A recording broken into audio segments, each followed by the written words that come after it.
शौक़ो नियाज़ो इज्ज़ के सांचे में ढल के आ,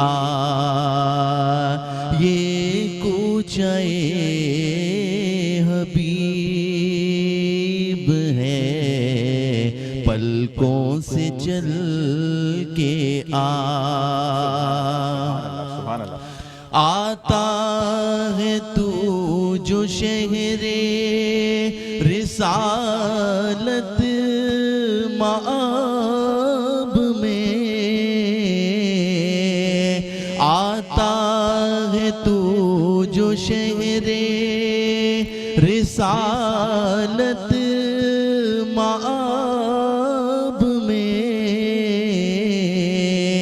हिर्सो हवस के दाम से बाहर निकल के आ, हिर्सो हवस के दाम से बाहर निकल के आ, उम्मत के औलिया भी अदब से है दम बखुद, उम्मत के औलिया भी अदब से है दम बखुद,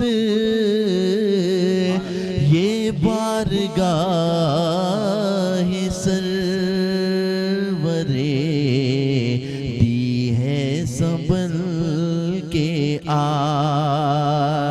ये कूचाए हबीब है, पलकों से चल के आ। सुभानअल्लाह, माशाल्लाह माशाल्लाह। मोहम्मद अदनान सिद्दीकी साहब को भी हम खुशामदीद कहेंगे, अस्सलाम वालेकुम, जिन्होंने बहुत खूबसूरत अंदाज में कलाम पढ़ा। और इसी के साथ साथ अब हमें ज्वाइन इन किया है मेरे उल्टे हाथ पे किश्वर नाजली ने, जो कि एजुकेशनर्स हैं, सीनियर लेक्चरर हैं लेवल 2 की और PhD स्कॉलर हैं। आपको डिफरेंट प्लेटफॉर्म से आपकी रहनुमाई करती हैं, आपकी इस्लाह करती हैं और आपको टेकल आउट करती हैं कि आप किन किन विजन्स और किन किन जगह पर प्रॉब्लमेटिक हो रहे हैं। तो हम उनको खुशामदीद कहेंगे। अस्सलाम वालेकुम। वालेकुम अस्सलाम। कैसे मिजाज हैं आपके? मैं अल्हम्दुलिल्लाह बिल्कुल ठीक। अच्छा, बहुत शुक्रिया। सबसे पहले तो आपका बहुत शुक्रिया कि आप आई। अच्छा, being a teacher, being a senior lecturer हैं आप लेवल 2 की, और इतना फ्लेक्स चेहरा है, तो इसके पीछे आप कोई फ्लेक्स सीड्स खाती हैं या कोई इसके पीछे के कोई राज ऐसा? क्योंकि मतलब PhD स्कॉलर्स तो थोड़े ऐसे होते हैं कि वो मतलब आंखों से अखरोट तोड़ दें, वो वाला था। हाँ, ये आपने बहुत अच्छा सवाल मुझसे पूछा कि मैं टीचिंग के जो प्रोफेशन है उसमें मैं 2004 से एसोसिएटेड हूँ। आई वाज, आप यकीन कर लें, मैं कभी यंग भी थी, तो 2004 अभी भी यकीन करेंगे आप बहुत यंग हैं। तो मैंने जो अपनी टीचिंग करियर का आगाज़ किया था, वो अल्हम्दुलिल्लाह मेरे साथ ये बड़ी ब्लेसिंग हुई है कि मुझे एक अच्छा प्लेटफॉर्म शुरू में मिला, वो था, और मैं उसको कभी भी नहीं भूल सकती हूँ। मैं कहती हूँ कि अपने बेनिफैक्टर्स का आपको नाम ज़रूर हमेशा लेना चाहिए। तो मेरी जो ट्रेनिंग हुई है वो हुई है बहरिया कॉलेज कराची। वहाँ पर मैंने 10 साल, आप यकीन नहीं करेंगे कि मैंने वहाँ पर सिर्फ लड़कों को पढ़ाया है, यानी at that time when I was very young. तो मैंने देखा कि जब शुरू में मैं थोड़ी सी इनएक्सपीरियंस्ड, मतलब मेरा इतना ज़्यादा तजुर्बा नहीं था, तो मैं शाउट करती थी, बहुत ज़्यादा गुस्से में रहती थी, लेकिन वो इतना इफ़ेक्टिव नहीं था। सही है। लेकिन जैसे जैसे मैंने टीचिंग ट्रेनिंग की और टीचिंग करने को सीखा, तब मैंने जाना कि आपको अगर अपने बात का असर रखना है तो आपको पोलाइट होना पड़ेगा। सही। तो पहले गुस्से में थी? पहले मुझे असल में समझ नहीं आता था, टू बी वेरी ऑनेस्ट। मैंने स्टार्ट किया था, आई वाज यंग, बच्चों को, लड़कों को पढ़ाना। अच्छा, लड़के तो अच्छा पढ़ लेते होंगे, टीचर यंग है तो मसला ये है। लेकिन ये बताएं कि आपको अच्छा में प्रॉब्लम ये होती है, आपको अपना ऑरा खुद सेट करना होता है किश्वर, कि आप उस वक्त ना आप लड़की होते हैं ना आप लड़के होते हैं, मतलब कोई गलत मायने ना ले मेरी बात का कि हम कोई बात, लेकिन वो असल में तीसरी जिनसी तरफ चले जाता है। प्रॉब्लम ये है कि ना आप लड़की होते हैं ना आप लड़के होते हैं, उसको आप वालिदैन होते हैं, बिल्कुल। या आप वालिदा होते हैं या आप वालिद होते हैं। बिल्कुल। तो आपको चाहे वो बच्चा कितना अच्छा है या वो कितना बुरा है, सबको इक्वली ट्रीट करना है। हाँ। तो मुझे ये बताएं कि कितनी आप वैसे फेवरिज्म है आप में कि ये बिल्कुल स्टूडेंट भी मेरा नहीं, फेवर है? नहीं, बिल्कुल भी नहीं। मुझे सारे बच्चे अच्छे लगते हैं। सही। मुझे आज तक अपना कोई स्टूडेंट बुरा नहीं लगा। और मैं हमेशा एक बात कहती हूँ कि मैं यहाँ पर सिर्फ सब्जेक्ट और करिकुलम नहीं पढ़ा रही हूँ। वो तो देखें आजकल बहुत बहुत खुले दिल से मैं ये मानती हूँ कि देयर आर मैनी प्लेटफॉर्म्स जहाँ पर आप पढ़ सकते हो। मेरा मकसद स्टूडेंट्स के अंदर कर्टिसी, इंक्लूसिविटी एंड कोलैबोरेशन और अवेयरनेस पैदा करना। अवेयरनेस। ठीक है। तो शुरू से ही मैंने इस बात को तरजीह, मैं शुरू से ही ना मतलब एक थोड़ी सी डिफरेंट किस्म की टीचर थी। वाकई मैम क्रिएटिविटी मुझे पसंद थी बच्चों के अंदर। मेरी क्लास बहुत ज़्यादा पिन ड्रॉप साइलेंट नहीं रही, क्योंकि मुझे पता है कि अगर पिन ड्रॉप साइलेंस है तो क्रिएटिविटी नहीं है। ऐसा ही है। कंट्रोल्ड एनवायरनमेंट होता था। और थोड़े दिनों में मैंने सीख लिया था कि बच्चों को प्यार से और बहुत ही पोलाइटली कैसे आप हैंडल कर सकते हैं। जबरदस्त। और बेहतरीन टीचर ये होता है। अच्छा मुझे एक बात बताएं कि मतलब मैं एक दफ़ा 2 दफ़ा इन्विजिलेटर गया और मैंने बच्चों को खुद चीटिंग करवाई। मैं ऑनर बता रहा हूँ। तो मकसद ये है कि एक बंदे ने मुझे बोला, तो मैंने कहा हमने खुद चीटिंग की है, मैं फिल इन द ब्लैंक्स में मैं क्यों नहीं करवाऊंगा इनको। डॉक्टर साहब आप बताएं कि कभी चीटिंग किया आपने? सही बताया, फिल इन द ब्लैंक्स में तो चीटिंग हर कोई करता है। अब ये कोई बोलेगा तो मैं तो नहीं मान रहा इस बात। नहीं, मैंने कभी चीटिंग नहीं की। लड़कियां नहीं करती, लड़के करते। हमारे 80s के दौर में तो चीटिंग का तस्वर नहीं था, क्योंकि चलें आप कौन से वो चांद पे जाके पेपर देते थे? नहीं, लेकिन वो ये नहीं कह रहा कि नहीं की, हाँ जहाँ ज़रूरत पड़ी वहाँ तो की। लेकिन आपको पता है कि वो उस दौर के अंदर टीचर कितने माशाल्लाह पोलाइटली होते थे और सारा कुछ समझाते भी थे, और एक माँ बाप का एक रिश्ता होता था टीचर का और स्टूडेंट का। अब तो बहुत अफसोस से कहना पड़ता है। मैंने बाहर शायद आपके प्रोग्राम में एक दफ़ा कहा हो कि मैं 2020 या 21 की बात है, अपने बच्चों को लेकर इंटीरियर गया और पता किया कि मेरे कोई टीचर अभी तक हैं। तो पता लगा सर नज़ीर साहब अभी हयात हैं, एजड हो चुके थे। तो मैं बच्चों को लेके गया, मैं जाके सलाम किया तो जैसे सिंध में घुटने को हाथ लगा के मैं कहा साईं। तो कहने लगे कि डॉक्टर। मैंने कहा सर मैं डॉक्टर नहीं हूँ आपके लिए, मैं यहिया वही हूँ कि आपकी मार ने, आपके प्यार ने, आपकी मोहब्बत ने मुझे आज डॉक्टर बना दिया कि लोग मुझे आज डॉक्टर कहते हैं। लेकिन मैं बच्चों को सिर्फ यही दिखाने के लिए लाया कि मैं 50+ में भी उस्ताद की आज वही इज्जत करता हूँ जो मैं 80s में किया करता था। लेकिन एक बात मैं आपको बोलूँ ये सब कि हमारे यहाँ पर जो आपका दौर था कोई इतना ज़्यादा पुराना दौर नहीं था, ये थे नहीं दुनिया बनने से पहले का दौर था। लेकिन मसला ये है कि आपके दौर में अगर टीचर ने मारा तो आप उसको इस्लाह समझते थे कि अगर हमारे टीचर ने मारा। आजकल अगर बच्चे को पॉइंट आउट कर दे, बच्चा आना का मसला। अच्छा फैमिलीज वाले आते हैं, आपको फीस मिल रही है, अपने फीस से मतलब रखें। बच्चे की भाई पर्सनल लाइफ में इंटरफेयर नहीं करेंगे। अगर वो वेप पी रहा है, वो सिगरेट नोशी कर रहा है, जो कि मतलब सेहत के लिए भी मुज़र है, बिल्कुल मुंह पे कैंसर का निशान बना होता है सिगरेट पे। लेकिन आपके जो पेरेंट्स थे वो ये कहते थे कि अगर उन्होंने मारा तो इस्लाह के लिए मारा, इस्लाह के लिए मारा। बिल्कुल। लेकिन बात मैंने काटी। लेकिन देखिए टीचर्स को भी ना बड़ा अवेयर होना पड़ेगा आजकल। हम टीचर्स ना अपनी साथी, कुछ टीचर्स, मैं सबको नहीं शामिल करूंगी, अपनी ज़ाती फ्रस्ट्रेशन भी बच्चों पे उतारते हैं। अभी हालिया जो वाक़या हुआ है मदरसे में, जिसमें कारी साहब ने एक बच्चे को इतना मारा है कि उसकी डेथ हो गई है। ऐसा ही है। अब बताएं, जब मैंने वो न्यूज़ सुनी है ना, मुझे अपनी टीचिंग फ्रेटर्निटी पे शर्मिंदगी महसूस हुई है। आप यकीन माने ज़ीशान साहब कि मैं किसी बच्चे को डांट दूं, मेरे पास जनरेशन Z है तो जाहिर है लड़के हैं, तंग करते हैं कभी कभार, तो डांट दूं तो मुझे थोड़ी देर बाद रिग्रेट होता है कि क्या मेरा ये मकसद है। अगर वो, उसकी एज तो कम है ना, वो तो अभी फ्रस्ट्रेटेड है, उसके ऊपर बहुत सारे प्रेशर हैं, CGPA का प्रेशर है, सेमेस्टर का प्रेशर है। मैं तो स्टेबल होनी चाहिए, मैं तो मैच्योर होनी चाहिए। लेकिन कैसे उस उस्ताद ने, मैं यकीन करें मैंने कभी भी फेसबुक या किसी भी प्लेटफॉर्म पे कोई हार्श बात नहीं लिखी है आज तक, लेकिन उस वाक़े ने मुझे मजबूर किया कि मैंने नीचे लिखा कि गवर्नमेंट को इसको बिल्कुल ओपन सज़ा देनी चाहिए। मैं आपकी इसी बात पे एक बात कहूँगा कि अगर आप नहीं संभाल सकते तो यतीम खाने में डाल दें। एक बच्चे के वालिद और वालदा इंतकाल कर गए, बच्चा वुड भी 7 साल का, और उस चाचे का बेटा 11 साल का। चाचे ने पानी मांगा, बेटे ने कहा मेरे पास वक्त नहीं है। भतीजे को बोला जो कि उनके घर में पला, उसका कहा 6 साल का बच्चा, उसको कहा पानी ला के दो। उसने कुछ गेम खेल रहा था, उसने सुनी अनसुनी कर दी। चाचे ने पहले उसको बेड पे मारा, फिर 3 दफा दीवार पे मारा, और फिर उसको उठ के जाने लगा। फिर याद आया, फिर 4 थप्पड़ मार के जैसे ही चाचे ने बच्चे को फेंका, थ्रो किया, तो जो ड्रेसिंग टेबल का कोना उसके सर में लगा, बच्चे की ऑन स्पॉट डेथ हो गई।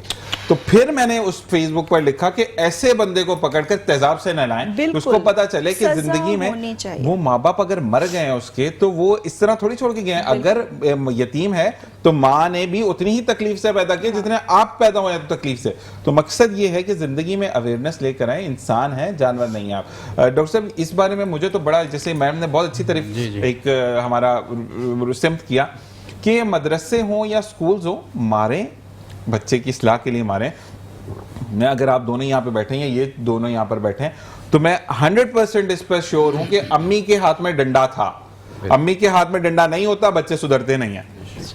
आपकी अम्मी जो है वो बेसिकली आपका रोल मॉडल होती हैं कि आप किस तरीके से देख रहे हैं। क्योंकि हमें याद है कि बचपन में जो बच्चे माएँ कहती हैं ना, इनको फ्रीडम दे दें, वो फिर बहुत बदतमीजी अपने माँ बाप के साथ भी करते हैं। तो मुझे ये बताएं कि अगर एक प्लेटफॉर्म आपको मुहैया किया जाता है कि आपको थोड़ा बहुत मारने की स्ट्रिक्टनेस, तो आप स्ट्रिक्ट कैसे होंगे या ये सब? देखिए, वो कहते हैं ना कि सुना था कहीं के औलाद से प्यार करें लेकिन नज़र शेर वाली रखें कि उनके उन चीज़ों के ऊपर भी। मैं भी अल्हम्दुलिल्लाह 4 साल मदरसे में पढ़ा हूँ। सही। मेरा सारा घराना मजहबी है माशाल्लाह। मेरे वालिद साहब आर्मी के अंदर खतीब आला थे, माशाल्लाह। चचा जो थे वो भी खतीब आला थे, रिटायर हो गए, दुनिया से चले गए। लेकिन आज तक ना हमने ऐसी मारें खाई, ना हमने सुनी।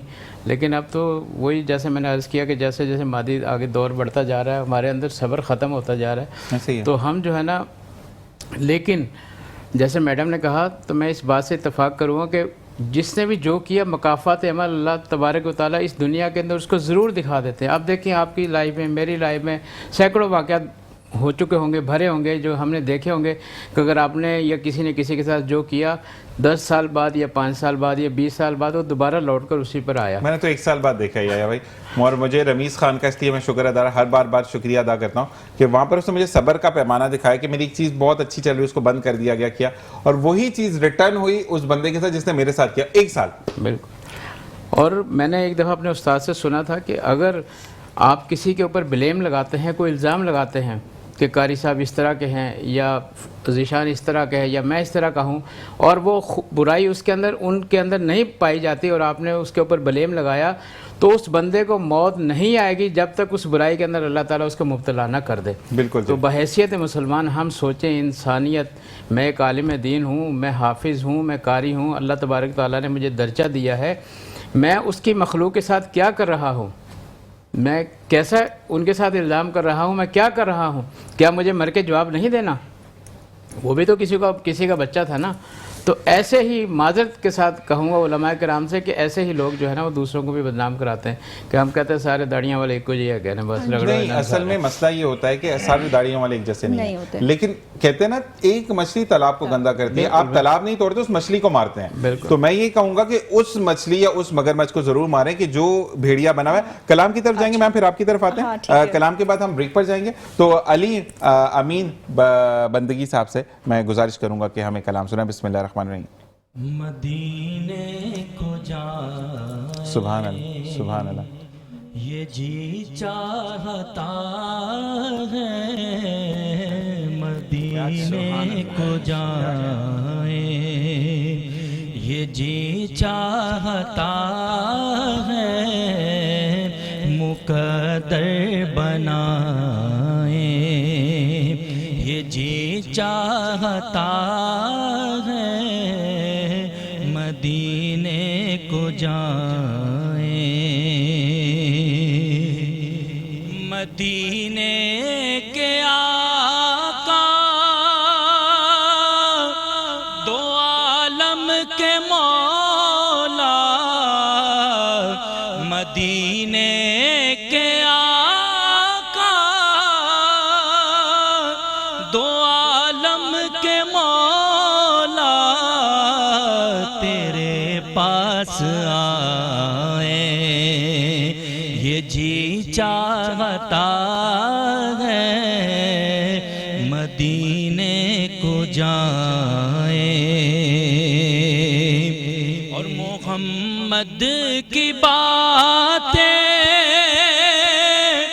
मोहम्मद की सीरत, मोहम्मद की बातें, मोहम्मद की सीरत सुने और सुनाए, ये जी चाहता है मदीने को जाए और पहुँच जाए बेग़ैज़ात जब हम मदीने, पहुँच जाए बेग़ैज़ात जब हम मदीने, तो खुद को न पाए, ये जी चाहता है मदीने को जाए। और जनाब वेलकम बैक। और इसी के साथ किश्वर की तरफ हम दोबारा जाएंगे। किश्वर, मुझे ये बताएगा मैम किश्वर कि आप किन किन चैलेंजेस को सामना करते हुए बच्चों की इस्लाह करती हैं, किन किन कोर्सेज को आप डील करती हैं, और मजीद आपकी क्या स्पेशलिटी है कि आप इन प्लेटफॉर्म्स पर भी जाकर लोगों को मदद प्रोवाइड करती हैं? बहुत अच्छा सवाल, बहुत शुक्रिया। देखें 2025 में हम रह रहे हैं। अगर आप 2025 में 2000 के मॉडल के कपड़े नहीं पहन सकते, वो गाड़ियाँ यूज़ नहीं कर सकते, तो आप टीचिंग में वो मेथोडोलॉजीज़ भी यूज़ नहीं कर सकते। नो मैटर आपकी एज कितनी हो गई है, लेकिन क्योंकि आप एक जॉब कर रहे हैं, देखें टीचिंग बाकी तमाम चीज़ों की तरह एक पेशा है, एक प्रोफेशन है। जैसे कि एक डॉक्टर होता है, वो हर साल कुछ ना कुछ नई चीज़ें अपने अंदर ट्रेनिंग्स लेता है, वर्कशॉप्स लेता है, सर्जरी की न्यू टेक्निक्स को अडाप्ट करता है। इसी तरह टीचर्स को भी, चाहे वो यूनिवर्सिटी के स्टूडेंट्स को पढ़ा रहे हों, स्कूल के स्टूडेंट्स को पढ़ा रहे हों, उनके मुताबिक, देखें एक बहुत फेमस कोट है, do not teach me as you are taught, teach me as I want to be taught. तो आपको जो जो इस एज में जो चैलेंजेस हैं ना टीचर्स के, वो सबसे बड़ा चैलेंज ये है कि जो आपके स्टूडेंट्स हैं वो डिजिटली, सोशली, एकेडमिकली अवेयर हैं, स्मार्टर हैं आपसे, ऐसे ही है। उनके फिंगर टिप्स पे सारी इंफॉर्मेशन है, आपसे ज़्यादा हो सकती है। तो उनमें आपको कंटेंट से ज़्यादा, मेरा ये पर्सनल ख्याल है कि कंटेंट से ज़्यादा कुछ चीज़ों का शऊर उजागर करना बहुत ज़रूरी है उनके अंदर, वरना आपके जो स्टूडेंट्स हैं वो मुआशरे में रिफ्लेक्ट बैक नहीं कर सकेंगे। जैसे फॉर इंस्टेंस आपको एम्पैथी सिखानी है, उनको आपको कर्टिसी सिखानी है।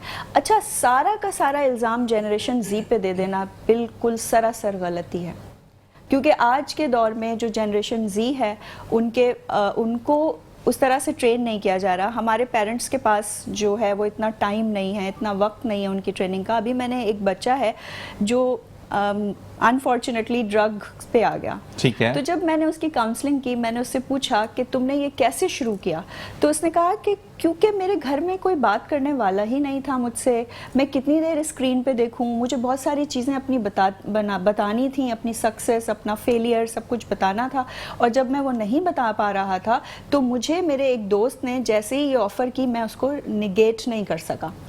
तो आप ये नहीं कह सकते कि सारा कसूर जो जनरेशन जी का है। इस पेरेंट्स को भी नए दौर के चैलेंजेस से निमटना आना चाहिए, और जो कुछ हमने माशरे में कुछ बातें एक्सेप्ट कर ली हैं ना कि भाई नहीं मारना होता है, नहीं भाई सास की बात माननी होगी ही, ये कुछ हद तक गलत है। आपको लॉजिकल बात करनी चाहिए, लॉजिकल अंडरस्टैंडिंग बहुत ज़रूरी है। और जनरेशन जी की सबसे अच्छी बात पता है क्या है कि वो सोशली अवेयर हैं, उनके अंदर डिस्क्रिमिनेशन नहीं है, वो टेक सेवी हैं। हम कभी कभार बहुत सच्चाई के साथ कि उनके सवालों का जवाब नहीं दे पाते, इसलिए उनसे डिस्टेंस बनाते हैं। तो टीचर्स के ये चैलेंजेस हैं आजकल। डिग्री इनकलकेशन से ज़्यादा ह्यूमैनिटी की इनकलकेशन बहुत ज़रूरी है। असल में आपका अवेयरनेस देना बच्चों को बहुत ज़्यादा ज़रूरी है, बच्चों के तर्ज पर जाकर बात करना ज़रूरी है। हमारे यहाँ पर क्या होता है कि हमने ये किया, आप कर चुके, हमने क्या करना है वो। और बड़ी एक मुझे अच्छा एक कंटेंट भी लगा कि आजकल वालिदैन कहते हैं ना बच्चे जो है वो उनके ताबे नहीं हो रहे। देखिए, आपकी शादी हुई, आप आपको पेरेंट्स बनने की भी खुशी होती है ना, 1 साल बाद ही बच्चा हो जाए, ठीक है, जब आपको खुशी है कि मुझे हमें वालिद या वालिदा बनना है, तो उसके बाद आप बच्चों को बार बार क्यों बता रहे थे हमने तुम्हारे लिए ये भी किया, हमने तुम्हारे लिए ये भी किया, ये बच्चों को बड़ा वो डीमोटिवेट करता है। और एक बात आपकी इजाजत से कि हम बहुत आसानी से कह देते हैं कि वालिदैन से बच्चे मुतनफ़र हो रहे हैं आजकल।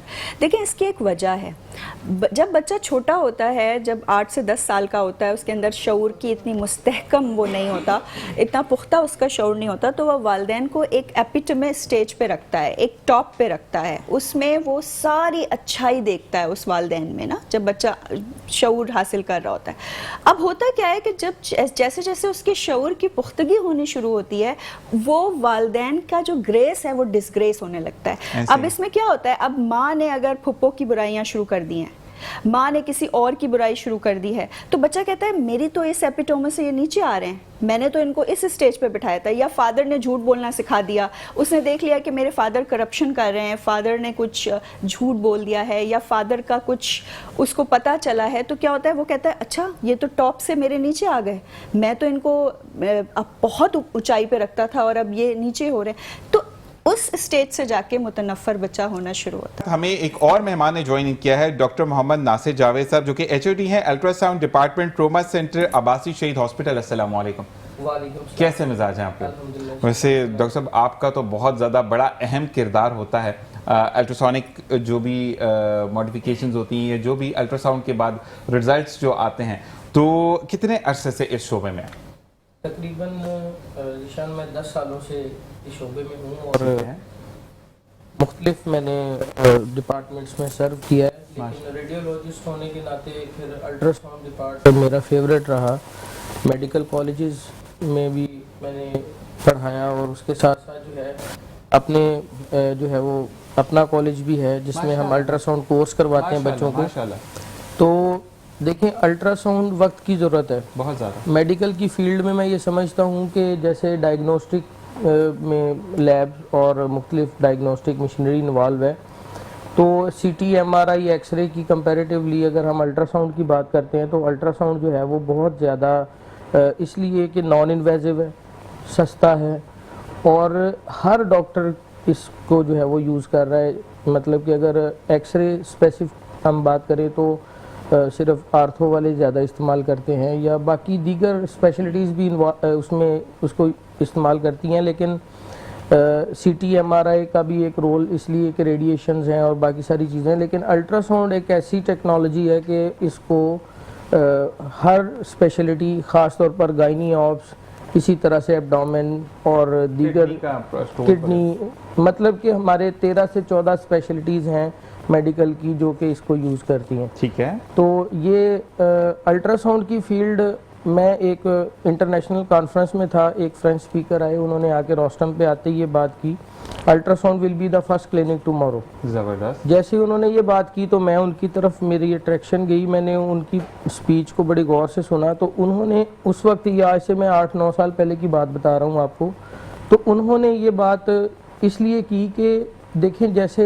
एक किडनी का पेशेंट है, वो डॉक्टर के पास आ रहा है, पहले दिन वो आके अपना चेकअप करवाएगा, बताएगा डॉक्टर को कि मुझे यहाँ पेन हो रहा है, वो उसको पता, खुद को भी पता है कि मुझे किडनी का पेन है, और साथ साथ जो है वो डॉक्टर उसको पहले दिन कोई भी ऐसी स्पेसिफिक ट्रीटमेंट नहीं दे सकता जब तक उसकी डायग्नोस्टिक्स या लैब्स या उसकी जो है वो करंट हिस्ट्री सामने नहीं आ जाती कि उसको किडनी स्टोन है या किडनी में इन्फ्लामेशन है या कोई इन्फेक्शन है। जी, जब तक वो स्पेसिफाई नहीं हो जाता तो उसको कोई प्रॉपर ट्रीटमेंट नहीं दे सकता, सिम्टोमेटिक ट्रीटमेंट दे के घर भेज देता है और साथ ये कह देता है कि अल्ट्रासाउंड करवा के आ जाएं। अच्छा नासिर भाई, एक सवाल डॉक्टर नासिर आपसे मेरा है कि जब आप बीइंग अल्ट्रासोनिक डॉक्टर हैं या अल्ट्रासाउंड परफॉर्म कर रहे हैं आप किसी बंदे का, तो लोग आपसे भी पूछते होंगे कि डॉक्टर साहब अगर किडनी में स्टोन आ गया तो हम क्या दवाई ले सकते हैं? ऐसा कभी हुआ, किसी ने पूछा हो? देखें बेसिकली हैं तो हम डॉक्टर ना, जैसे एक आपकी बात मैं इसी वे में लेता हूँ कि अगर कोई शख्स जो है वो अगर साइंस के टीचर से इंग्लिश का सवाल पूछ ले तो वो इंग्लिश का जवाब तो दे सकता है क्योंकि उसने इंग्लिश पीछे पढ़ी हुई है, उसके ने अगर उस आगे जाके उसने अपने सब्जेक्ट साइंस के रख लिए हैं तो पीछे बैकअप पे वो उसके पास, इसी तरह से सारे हम बैकअप पे डॉक्टर तो हैं ही, आगे स्पेशलिटीज़ चेंज हो जाती हैं, कोई साइकेट्री में चला जाता है, कोई नेफ्रो में चला जाता है, कोई न्यूरो में चला जाता है, कोई रेडियो में चला जाता है। एमबीबीएस जरूरी है? सारे देखें, टेक्नीशियंस के लिए तो ज़रूरी नहीं है, अगर एज अ टेक्नीशियन काम करना है कहीं पे तो उसके लिए तो ज़रूरी नहीं है, वो तो ओ लेवल, ए लेवल, इंटर मैट्रिक कोई भी कर सकता है। पाकिस्तान में भी अब वो अलाउ हो गया है कि पाकिस्तान में अगर टेक्नीशियंस करना है तो मैट्रिक लेवल पे भी आप अल्ट्रासाउंड कोर्स कर सकते हैं। लेकिन अगर आप स्पेशलिटी की बात करेंगे तो अगर आप किसी मतलब के डिपार्टमेंट को हेड कर रहे हैं तो फिर जाहिर सी बात है, अगर आप एचओडी हैं तो फिर आपको एमबीबीएस। अच्छा, मुझे एक बात बताएं नासिर भाई, एक चीज़ होती है, मैं इसकी एक चीज़ और बताऊं, वो बोलूँगा आप बीइंग अ डॉक्टर आपको, कि डॉक्टर का ऑरा बहुत मैटर करता है। जो आपका एक बात करने का अंदाज है, जो समझाने का अंदाज है, मैं तो आधा उसी से ठीक हो जाऊंगा। दर्द मुझे हो रही है, एक आप पंजाबी हैं?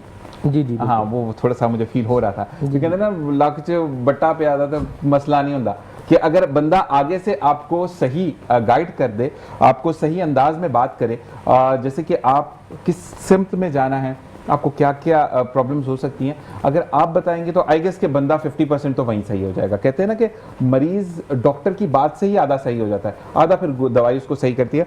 तो मुझे ये बताएं कि अब एक चीज़ जो एक कॉमनली लोगों का एक सवाल होता है कि जब अगर किडनी स्टोन के लिए जाना है या किडनी का अल्ट्रासाउंड करवाना है तो उसमें यूरिन जो है वो ऑन अ पीक होगा तो आपका अल्ट्रासाउंड परफॉर्म हो सकता है, अदरवाइज नहीं हो सकता। तो अभी क्योंकि ये पुरानी बात जो सुनते हुए आ रहे हैं, तो नई इसमें कोई जिद्दत आई है या अभी भी वही है कि पीक ऑफ द टाइम होगा तो ही अल्ट्रासाउंड सही परफॉर्म होगा, वरना नहीं होगा? देखिए, यूरिन को होल्ड करने की जहाँ तक बात है, पेशेंट को प्रिपेयर करवाया जाता है, कुछ चीज़ें घर से प्रिपेयर करवाई जाती हैं, कुछ क्लिनिक में करवाई जाती हैं। अब जो प्रिपरेशन फ्रॉम होम है ना, उसमें अगर कोई एब्डोमेन का पेशेंट है उसको खाली पेट बुलवाया जाता है, अगर कोई KUB का है किडनी वगैरह के लिए तो उसको यूरिन ब्लैडर फुल करवाया जाता है। इसलिए कि देखें, जब ब्लैडर एक बैलून टाइप चीज़ है, अगर ब्लैडर कॉन्स्ट्रिक्ट होगा, अगर सुकड़ा हुआ होगा तो उसमें कुछ स्टोन या इन्फ्लेमेशन या कोई भी किसी किस्म का मास हमें नज़र नहीं आएगा। ठीक है। अगर उसमें यूरिन फुल होगा तो भरा हुए यूरिन के साथ एक वो उसकी जब डायलेटेशन हुई होगी तो उसके अंदर तमाम पैथोलॉजीज़ को डिटेक्ट करना बहुत आसान हो जाएगा। ठीक है। तो कोई किसी किस्म का गलती के या किसी किस्म के जो है वो कोई ऐसे चांसेस नहीं होंगे कि कोई मिसडायग्नोस हो जाए। ठीक है। तो इसलिए पेशेंट को जो है वो बुलाया जाता है। अदरवाइज अगर कोई क्रिटिकल इमरजेंसी कंडीशन है, ना भी डायलेटेशन हो, तो किसी भी तरह से उस वक्त उसको पेशेंट को लेके किया जा सकता है। लेकिन मैं ये एक चीज़ बोलूँगा कि आपका एक्सपीरियंस बहुत मैटर करता है। जिस तरीके से आप हैं, तो वो एक चीज़ होती है ना कि डॉक्टर आजकल विद सॉरी जैसे कि हम नीम हकीम खतरा भी कहते हैं ना, तो वैसे डॉक्टर्स भी थोड़े से एक है मेरे बड़े अच्छे जानने वाले, वो डराते बहुत है। अच्छा फिर उनसे बोलो ना कि फिर मैं कह रहा था कि अगर नहीं होगा तो अच्छी चीज़ हो जाती। तो मैं ये हमेशा उनसे भी कहता हूँ कि भाई अब किसी को मत डराएं, किसी को हार्ट अटैक आ गया तो फिर मुश्किल हो जाएगी ना, छोटे दिल के लोग भी होते हैं। तो ये चीज़ होती है। डॉक्टर साहब आपसे बात करेंगे, हम आते हैं मैम की तरफ। मैम मुझे ये बताइएगा कि अब जैसे कि डॉक्टर साहब ने कहा कि एवरी फील्ड आपको उसके अंदर अपनी कमांड रखनी चाहिए, मुझे साथ साथ ये बताएं कि अगर आपको कमांड आती है, आप सब चीज़ों में A to Z आप high top of the top rank है, लेकिन आप अपनी ही जब एजुकेशन टाइम था या एकेडमिक टाइम था, ये सर आप भी शायद जैसे जब आप ज़्यादा टॉकेटिव नहीं होते तो शायद अपने एक्सप्रेसिव नहीं होते हैं, ये मेरा मानना है। ये गलत है, ये सही है? बिल्कुल सही है। और मैं आपको अभी बड़ी एक्सट्रोवर्ट नज़र आ रही हूँ, या कम्युनिकेशन कोच होने के बाद मैं काफ़ी कम्युनिकेशन पे बोल सकती हूँ। मेरे लिए अब बोलना मुश्किल नहीं है। इवन मैं जब कुछ कह रही होती हूँ तो मुझे चिट्स आते हैं कि मैम माइक छोड़ें, पीछे से चिट्स आ रहे होते हैं। लेकिन अगर मैं अपना स्टूडेंट लाइफ याद करूं तो I used to be very introvert. मैं टीचर से बहुत डरा करती थी, मैं बहुत ज़्यादा रिस्पॉन्सिव नहीं थी। तो जब आप बोलना कब शुरू करते हैं, ज़्यादा कब बोलते हैं? एक तो देखें, हो रहा होता है हम बोल रहे हैं बिना किसी पर्पस के, बिना किसी टारगेट के, बिना किसी हमारी स्पेसिफिक एम के। लेकिन जब आप अच्छा तभी बोलते हैं जब आपके जहन में उस अवेयरनेस का कंसोलिडेटेड प्रोसीजर हो। इंफॉर्मेशन को जब तक कि आप नॉलेज में ट्रांसफ़र नहीं करेंगे, आपके पास सबसे बड़ी बात, आपके पास एक्सपीरियंस होना चाहिए। ऐसा ही है, first hand experience is very important. देखिए, मैं अभी आपको यहाँ पर पाकिस्तान के बाहर के रिसर्चेस बता दूँ, MIT में ये रिसर्चेस हो रही हैं, लेकिन क्या वो रिलेटेबल हैं? क्या मैं जिन स्टूडेंट्स को पढ़ा रही हूँ, अब देखें आप एप्पल्स को ऑरेंजेस के साथ कंपेयर नहीं कर सकते। हम यहाँ पर कोशिश करें कि वर्चुअल यूनिवर्सिटी बनाएंगे और उसमें जो है वो बहुत ही हाई क्लास का ऑनलाइन सिस्टम होगा, ये नहीं हो सकता। लेकिन हमें माशाल्लाह अपने लिमिटेड रिसोर्सेज में ही फैसिलिटेट करना है, अपने हम कल्चर को अपने लोगों को हमने टारगेट करना है। अच्छा मैम, एक बात मैं बोलूंगा, पता नहीं मैं अपनी पर्सनल अगर मैं बात करूं, मुझे वर्चुअल में कभी समझ नहीं आई। मुझे ऑनलाइन कोई क्लास देगा, मुझे भूल ही जाएगा कि उसने क्या बोला। मैं जब स्टूडेंट्स के बीच में, इवन तो मुझे बेइज्जती हो कि ज़िशान ने बड़ा गंदा सवाल किया, इसको तो सवाल करना ही नहीं आता, लेकिन मैं उससे सीखूंगा। मुझे कभी भी अकेले बैठ के पढ़ना नहीं आया। तो ये जो मॉडर्निज्म है, शायद मैं बुढ़ापा आ गया तो इस वजह से मुझे पसंद नहीं। ये वही बात आपने कहा ना, अडेप्टेबिलिटी, तो ये हमारी जनरेशन के लिए, आप मुझसे कहेंगे ना मेरे लिए ऑनलाइन क्लास लेना एक फस है, मीन्स मैं बहुत परेशान रहती हूँ कि मैं टीचर को देख ही नहीं पा रही। लेकिन आप जितने भी मेरे स्टूडेंट हैं generation Z, they are very comfortable. Why? Because they are expose to multinational opportunities, they are working as freelancers, कि इतने ज़्यादा टेक सेवी हैं कि उनके लिए ये बुक्स भी, अब देखिए मेरे लिए जब तक कि आप मुझे हार्ड कॉपी में बुक नहीं दोगे, I can't enjoy that book. लेकिन वो कहते हैं मिस आप हमें PDF दे दें, तो मुझे अब उनकी तरफ अडेप्ट करना है ना। PDF मेरे टाइम पे जब मैंने बैचलर्स किया और मास्टर्स किया, तो मेरे टाइम पे भी PDFs आ गए थे। मैं PDF सामने रख के, जब तक मैं अपनी हैंड राइटिंग में नहीं लिखता, मुझे याद नहीं होता था। हमारा माइंडसेट है। मेरा वो है कि अच्छा मैं कभी भी किसी के सामने बैठकर, जैसे कोई होता है ना कि रात में, तो मुझे रात में अकेला कमरा चाहिए होता था। मुझे एक बंदा कहता है कि क्यों चाहिए, मतलब क्या? मैं कहा भाई मैं इतना ऊंचा पढ़ता हूं कि मेरे कान में आवाज आए तो मुझे याद होगा, वरना मुझे याद नहीं होगा, मेरे कॉन्सेप्ट्स क्लियर नहीं होंगे। तो मैं वो प्रॉब्लमेटिक बंदा था कि मैं किसी के साथ बैठ के नहीं पढ़ सकता था। डॉक्टर साहब आपकी तरफ आते हैं, डॉक्टर याहिया अंजुम, मुझे ये बताएं कि अगर हम स्टडी एकेडमिक की बात करते तो आप जो थे वो बहुत ज़्यादा बातूनी बच्चे थे या ऐसे ही चुप रहते थे? बहुत ज़्यादा बातूनी। बहुत ज़्यादा बातूनी थे। तो मकसद ये था कि क्लास में होता था कि अगर कोई पंगा वंगा करना तो याहिया भाई को पकड़ ले कुछ ऐसा होता था? हाँ बस ग्रुप था दोस्तों का, 2-4 हम। दस दो, मैं वही पूछ रहा नहीं देख रहा तो क्या करते थे, मतलब एक याद पुराने, अगर कोई आपके दोस्त आपको देख रहे हो तो कोई एक याद ताज़ा हो जाए। बस वो हमारे टीचर थे मास्टर अब्दुल गफ्फार गिल साहब, अल्लाह पाक उन्हें जन्नत नसीब करे। तो वो भी बाई फ्रैंकली हमारे साथ जो है ना, बस वो आते थे क्लास में तो उर्दू या सिंधी हमें पढ़ाते थे, वो डायरेक्ट आके पूछते थे पढ़ना है कि नहीं पढ़ना। वो सर जी आज नहीं पढ़ना। अच्छा चलो फिर गप्पा शप्पा मारो। फिर वो बज़्म एदब शुरू हो जाता था, वो शेर व शायरी शुरू हो जाती थी, वो क्लास इसी तरह अच्छा, जो है एंजॉयबल क्लास जो होती है ना वो हमेशा याद रहती है। जी। आप अगर आके ना टीचर हमारी फिजिक्स, अब मैं फिजिक्स में इतना गंदा बच्चा था कि मतलब वो कहते हैं ना बॉर्डर लाइन क्रॉस, इधर करो तो मैं फेल, उधर करो तो मैं पास, तो मैं उधर वाला बच्चा था। तो लेकिन केमिस्ट्री आई लव टू, लेकिन वो मुझे आज भी डॉक्टर अपने हमारे वो भी PhD डॉक्टर थे जो हमें पढ़ाते थे, तो उनके बारे में मैं ज़रूर ये कहूँगा कि सर आज आपका इथेन मीथेन जो आपने हमें गैसेस पढ़ाई, मुझे आज भी याद है, पीरियोडिक टेबल मुझे मेरे टिप्स पे है कि उन्होंने बहुत अच्छे तरीके से बताया। अच्छा वो बातों बातों में, अरे मैं गया मैंने ये किया, इस तरह किया, तो वो बोर्ड पर समझाते थे। डॉक्टर साहब से भी ये सवाल करेंगे लेकिन एक ब्रेक के बाद कि डॉक्टर साहब आप कैसे स्टूडेंट थे अपनी क्लास में, और आप क्योंकि पंजाबी हैं तो पंजाबी में कुछ ना कुछ दिमाग में चल रहा होता है, तो ये जानेंगे ब्रेक के बाद। देखते रहिए मुस्कुराते सबावत ज़ीशान सर। और जी नाउ वेलकम बैक, और हमारे साथ मौजूद है डॉक्टर मोहम्मद नासिर साहब। मोहम्मद नासिर साहब ये बताइएगा कि आप किस तरीके के स्टूडेंट थे? बहुत हम्बल थे, बहुत शाय थे, या वो थे कि मैं जा रहा हूँ मैं काम सॉल्व करके आऊँगा?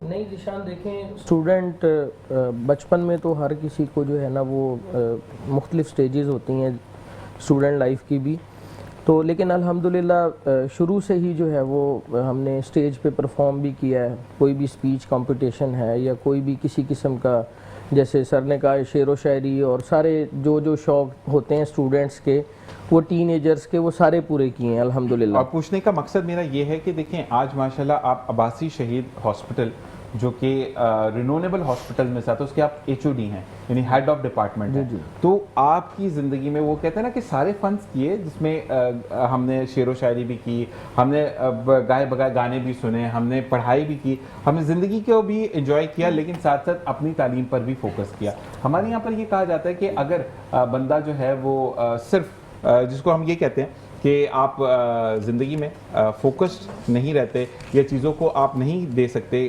टाइम नहीं दे सकते, तो फिर प्रॉब्लम होती है। दोबारा डॉक्टर साहब की तरफ आएंगे और इनसे ये जानेंगे कि HOD बिंग अब्बासी शहीद हॉस्पिटल, क्योंकि गवर्नमेंट हॉस्पिटल है अब्बासी शहीद, तो मुझे ये बताएं कि केसेस जो आते हैं तो रेंडमली अगर कोई एक्सीडेंट केस आ गया, उसका अगर आपको अल्ट्रासाउंड करना है तो वो ईजीएस्ट होता है परफॉर्म करना? देखिए मेरे पास जो डिपार्ट है वो ट्रामा सेंटर का है। ट्रामा जो है वो इमरजेंसी को ही कहते हैं। किसी भी किस्म का कोई एक्सीडेंटल केस है या कोई भी इमरजेंसी है, किसी भी किस्म का कोई भी क्रिटिकल केस यकदम आ गया इमरजेंसी में, तो वो हमारे पास ही आएगा। तो एज़ कम्पेयर टू कैजुअलिटी या वैसे अगर अल्ट्रासाउंड की बात की जाए या किसी भी उसमें बात की जाए तो वो आसान है, लेकिन इमरजेंसी में चीज़ों को देखना, अगर एक गन शॉट का पेशेंट आ गया, गन शॉट इंजरी है, तो बुलेट्स को डिटेक्ट करना और सारी चीज़ें, ये थोड़ा सा डिफ़िकल्ट टास्क है, ठीक है, नॉर्मल की निस्बत। तो ये है कि अल्हम्दुलिल्लाह पेशेंट्स हमारे पास है, चूँकि सेंट्रल सिटी हॉस्पिटल है ये, कराची के जो मतलब के सरकारी हॉस्पिटल हैं उनमें नाज़माबाद पे आप ओन कर रहे हैं। मुझे अभी पता चला कि आप जो हैं वो हुकूमत सिंध की भी मदद कर रहे हैं, क्योंकि आपके वहाँ पर जो स्टूडेंट्स हैं वो भी परफॉर्मिंग कर रहे होते हैं, आपके डॉक्टर्स भी परफॉर्म कर रहे होते हैं, you are the head of that department. तो एक तो सबसे पहली बात कि वाकई में हमें ऐसे डॉक्टर्स की ज़रूरत है जो कि अपने बात अपने जैसा बनाते हैं। हमारे यहाँ पर एक चीज़ डॉक्टर नासिर, मैं ये ज़रूर कहूँगा कि जो मैं हूँ मेरे आगे कोई नहीं होना चाहिए, लेकिन ये मुझे आपकी चीज़, मैंने आपका पैकेज भी देखा, जो चीज़ें हैं वो तमाम मुझे बताई गई। अभी वही कान में मुझे डिस्कस किया जा रहा है, मेरे जो हमारे भाई हैं कि कहते हैं ना कि आपको जो अवेयर कर रहे हैं आप बच्चों को, अदील भाई ने भी मुझे बताया कि आप जो है वो अवेयर कर रहे हैं, चीज़ों को बता रहे हैं, तो ये कभी फील नहीं हुआ? क्योंकि लोगों को ये होता है ना कि जो मेरी स्पेशलिटी वो आगे ना जाए, और माशाल्लाह आपके आगे जो बच्चे काम कर रहे हैं या जो जूनियर्स काम कर रहे हैं, तो उनसे कभी फील नहीं होता कि यार ये मेरे बाद ये टेक ओवर ना कर ले? देखिए जीशान, ये एक पुराना कॉन्सेप्ट है। मैं ये बात समझता हूँ कि अगर किसी देखें, अगर आप प्रोडक्ट तैयार करके निकाल रहे हो तो वो अल्टीमेटली आपकी शख्सियत को जो है वो रिप्रेजेंट कर रही होती है कि हमें इन्होंने पढ़ाया, बीइंग अ टीचर। इसी तरह से मेडिकल की फील्ड में मैं ये समझता हूँ, मेरे आने का भी मकसद ये है कि हमारे दीन में हमारे नबी आखिरुज़्ज़मान सल्लल्लाहु अलैहि वसल्लम ने हमें ये तलकीन की है कि अगर हम कुछ सीखते हैं तो वो आगे सिखाएं। दीन को, ठीक है ना, तालीम को सीखो, इल्म को सीखो और आगे सिखाओ। ठीक है, जैसे कि कुरान पाक पढ़ो तो आगे पढ़ाओ। सुभान अल्लाह। ठीक है ना। तो इसी तरह से अगर हम ये प्रोडक्ट तैयार नहीं करेंगे, हमारे मुल्क में तो वैसे ही इस वक्त बहुत सारी चीज़ों की डेफिशिएंसीज हैं, ऐसे ही है। हमारे पास बहुत सारे क्राइसिस हैं, बहुत सारे जो हैं वो गैप्स हैं जिनको भरना, फिल करना अभी बहुत ज़रूरी है। अगर हम इनको नहीं भरेंगे, नहीं फिल करेंगे, तो हम दुनिया की दौड़ में बहुत पीछे रह जाएंगे। मैं ये समझता हूँ कि हमारा स्टूडेंट हमारे से 2 कदम आगे खड़ा हुआ हो। सुभान अल्लाह। बिल्कुल। एक ऐसा वक्त आए कि हम अपने स्टूडेंट से सीख रहे हों। क्या बात, ठीक है ना। ये सबसे अच्छी बात ये है कि एक टीचर अपने स्टूडेंट से सीखे, ये उसकी अचीवमेंट है। लेकिन ये हौसला किसी में तो मैं ये समझता हूँ, जैसे कि देखें कारोबारी बात है ना, अगर कि जी हमसे आगे निकल जाएगा तो ज़्यादा पैसे कमाएगा। देखें वालिदैन हमेशा ये चाहते हैं कि हमारा बेटा हमसे 2 कदम आगे खड़ा हो, और जो स्टूडेंट होता है वो भी बच्चों की तरह होता है। अगर आप स्टूडेंट को अपने बच्चे की तरह नहीं रखते तो यकीन करें आप एक बुग़्ज़ रखने वाले टीचर हैं, और आपको इस फील्ड में होने का कोई हक नहीं है। लेकिन मैं यहाँ पर ज़रूर ये कहूँगा डॉक्टर नासिर कि जो टाइम आप सर्व करते हैं इस इदारे को रन करने के लिए, मतलब बच्चों को ट्रेनिंग देने के लिए और तमाम चीज़ें, आप फलाही उसमें काम में आता है। आजकल के डॉक्टर मैं ये कहूँगा कि आप, हो सकता है कि आपकी एक्सपर्टीज़ है, आप दूसरे हॉस्पिटल भी जा सकते हैं, लेकिन आप अपने टाइम में से टाइम निकाल रहे हैं। तो मैं ये ज़रूर कहूँगा कि जो भी डॉक्टर हजरात हैं जो हमें देख रहे हैं, जो एक कमांड रखते हैं, क्योंकि आजकल जो जितना पॉपुलर हो जाता है उसकी फीसेस इतनी हाई होती हैं कि उस तक रसाई मुश्किल हो जाती है। तो जब आप अपने अगेंस्ट अपने बच्चा तैयार करेंगे तो बच्चे जो लोग जो हैं वो आसानी से उन तक रसाई हासिल कर सकेंगे। तो इसके लिए मैं वाकई में कहूँगा कि डॉक्टर नासिर जैसे बंदे हमें ज़रूरत। क्या कहेंगी डॉक्टर? मैं डॉक्टर नासिर साहब की तायद करूँगी। बिल्कुल, हमें बुक्स से पाक टीचिंग करनी चाहिए या जो भी करना चाहिए, क्योंकि देखें जिस तरह वालिदैन चाहते हैं कि सिर्फ वालिदैन वो शख्सियत हैं जो चाहते हैं कि उनके बच्चे उनसे आगे जाएँ। तो और मैं हमेशा से कहती हूँ teaching is a two way process. I learn from my students. कितनी वीडियो एडिटिंग करना, कितनी टेक्निकल चीज़ें, मैं उनसे खुल के पूछती हूँ कि बेटा ये मुझे नहीं आता, तुम मुझे बता दो, and they teach me. They teach me with courtesy, with softness, with humbleness के मिस आप कहें तो हम उनको सिखा रहे हैं, तो हमें भी सीखना चाहिए। जबरदस्त। और teacher should be diverse now, dynamic now. उसको एक्टर भी होना चाहिए, उसको लिसनर भी होना चाहिए, उसको काउंसलर भी होना चाहिए, उसको मदर भी होना चाहिए, हर कुछ होना चाहिए। बिल्कुल। और वही वाली चीज कि अगर आप बच्चों से सीखते तो वो आपको करेज से सिखाते हैं, जब आप उनसे कुछ सीखेंगे तो अल्टीमेटली आपसे वो बहुत कुछ सीख जाएंगे। तो ये बड़ा, क्या कहेंगे इस बारे में डॉक्टर अंजुम साहब? माशाल्लाह डॉक्टर नासिर साहब, अल्लाह पाक इनको आमीन। इनकी उम्र में तरक्की अता फरमाए। आमीन, आमीन। बहुत बड़े फ़राख दिल हैं और अल्लाह पाक इनकी इस नीयत को कबूल करे। तो मैं कह रहा हूँ सारे ही डॉक्टर ऐसे हो जाए ना तो सारी दुनिया मैं वही खत्म कहता हो हूँ कि जाएगी। आपका प्रॉब्लम, डॉक्टर नासिर जब आ रहे थे इनके बारे में जब मैंने पढ़ा, इवन तो कल हमारी डिस्कशन भी एक चीज़ पर हो रही थी, तो यही वाले, तो हमें ऐसे लोगों को सामने लेकर आना है कि जो, जैसे मैम ने कहा कि from the very early age इन्होंने टीचिंग स्टार्ट की और लड़कों को पढ़ाना शुरू किया। तो मकसद ये है कि हमारे यहाँ पर एक पॉइंट आ जाता है विद सॉरी कि अगर लड़की को लड़का पढ़ा रहा है तो ये कोई ना कोई मसला होगा। At that time I was young, unmarried, so I handled them with, and they still respect me. They call, they are mashallah Navy officer, lieutenant, जो भी commanders होते हैं, they respect me, they wish me, they text me, this is my reward. जबरदस्त। और वो कहते हैं ना कि आपका अपना ऑरा आपके सामने आता है कि आपने अपने बच्चे को कैसे टैकल किया। और आज अगर डॉक्टर नासिर का कोई स्टूडेंट नॉमिनेट होता है इंटरनेशनल मार्केट में, तो अल्टीमेटली वो नाम लेगा कि मुझे डॉक्टर नासिर ने पढ़ाया। ऐसा ही है। तो वो वाली बात कि ये वो दरख्त है जिसका फल आपको सारी जिंदगी मिलता है, लेकिन आप फल लगाने वाले हैं या नहीं, यानी दरख्त लगाने वाले हैं या नहीं है, ये आप पे मुनसर है। डॉक्टर नासिर, मुझे ये बताइएगा कि अब क्योंकि हमारे पास 2 मिनट मौजूद है, मुझे ये बताइएगा कि स्टोन होने का, एक तो लोग कहते हैं कि जो छालिया खाते हैं, जो मावे गुटके खाते हैं, इन लोगों के लिए, लेकिन आजकल तो एक बंदे 2-3 को मैं ऐसे को जानता हूँ कि जिनकी किडनी भी श्रिंक हो गई है थोड़ी सी और उनको स्टोन भी है, लेकिन उन्होंने कभी ऐसा कुछ किया नहीं। देखिए, ये छालिया, गुटका, मावा, ये चीज़ें जो हैं वो बहुत कम मिकदार में हमारे गुर्दों तक पहुंचती हैं। ये सारी सुपर फिल्ट्रेशन प्रोसेस हमारी इंटेस्टीन से होता है, कोई ऐसा वो नहीं है। ये चीज़ें इफ़ेक्ट ज़रूर करती हैं हमारी किडनी को, हमारे लिवर को, हमारी बॉडी को, हमारे मतलब के जो इंटरनल ऑर्गन्स हैं। लेकिन जो इस वक्त सबसे बड़ा फैक्टर है ना, जिससे हमारे लोग जिन अवेयर नहीं है, वो ये है कि हमारी जो किडनी में स्टोन बनती है उसकी नेचर है calcium oxalate in nature stone. Maximum stone जो होते हैं 80% वो कैल्शियम ऑक्जिलेट इन नेचर होते हैं। अब कैल्शियम और ऑक्जिलेट को जब हम मिला के खा रहे होते हैं तो वो जाके हमारी किडनी में आपस में एक दूसरे के साथ बॉन्डिंग करके क्रिस्टल्स बनाते हैं जिससे स्टोन बनते हैं। ठीक है। अब कैल्शियम किसी चीज़ में है और ऑक्जिलेट किस किस चीज़ में है, ये आप इंटरनेट से भी हमारे ऑडियंस देख सकते हैं बड़े आराम से। मैं 1-2 मिसालें आपको दे देता हूँ कि जो हमारी सॉफ्ट ड्रिंक्स हैं उसमें बहुत ज़्यादा ऑक्जिलेट है, और जो हमारा राइस है, चावल है, उसमें बहुत ज़्यादा कैल्शियम है। ठीक है। अब हम जब बिरयानी ऑर्डर करते हैं, पहले हम सॉफ्ट ड्रिंक ऑर्डर करते हैं, तो एक तरफ हम कैल्शियम इनटेक कर रहे हैं, दूसरी तरफ जो है वो हम ऑक्जिलेट इनटेक कर रहे हैं, तो ये जाके बाउंड करके ये स्टोन बनाता है। दूध में कैल्शियम है, जो पत्ती है वो ऑक्जिलेट है। इसी तरह से स्ट्रॉबेरी ऑक्जिलेट है, दूध कैल्शियम है।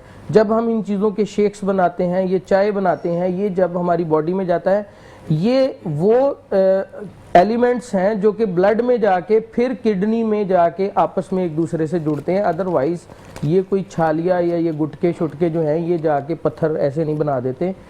हमें साफ फिल्टर्ड पानी लेना चाहिए, प्योरीफाई वाटर लेना चाहिए, उसमें मिनरल्स की जो क्वांटिटी है उसको ख़ास ख्याल रखना चाहिए, जो कि हमारे ब्लड स्ट्रीम में जाके फिर किडनी में जाके डिपॉजिट ना हो। बाकी कोई इतना बड़ा फैक्टर नहीं है। ये मिथ है, लोग कहते हैं कि जी मैंने छालिया खाई और जाके मेरे जो है वो स्टोन है, तो इस तरह की हम इन चीज़ों पे। अच्छा डॉक्टर साहब, आपसे भी एक रिक्वेस्ट मैं करूंगा, बाकी की जो मसरूफियात होती हैं, कि आप आकर अवेयरनेस प्रोग्राम ऐसे मेरे प्रोग्राम पर दें कि हम किस तरीके से इन चीज़ों से बच सकते हैं। तो मैं आपको दोबारा ज़रूर तकलीफ दूंगा और इंशाल्लाह आपसे मुलाकात होगी। Ma'am thank you very much. Sir thank you very much. और मैं भी चाहूँगा इस दुआ के साथ इजाज़त की, तहा हमें ज्वाइन करेंगे, यानी तहा हमें कलाम दुरूद अहले बैत सुनाएंगे, जिसमें प्रोग्राम का वाइंड अप होगा। ज़्यादा से ज़्यादा सिर्फ इतनी बात कि अपना और अपने प्यारों का ख्याल रखिएगा। पीर वाले दिन आपसे मुलाकात होगी। पाकिस्तान जिंदाबाद, पाक आर्मी पाइंदाबाद की बात के साथ entire team of metro one news को अपनी दुआ में याद रखिएगा। अल्लाह तबारक व तआला जुम्मे के सदके हम सबको उम्र और हज की सादत नसीब फरमाए। इसी के साथ अल्लाह निगहबान। बिस्मिल्लाह रहमान रहीम।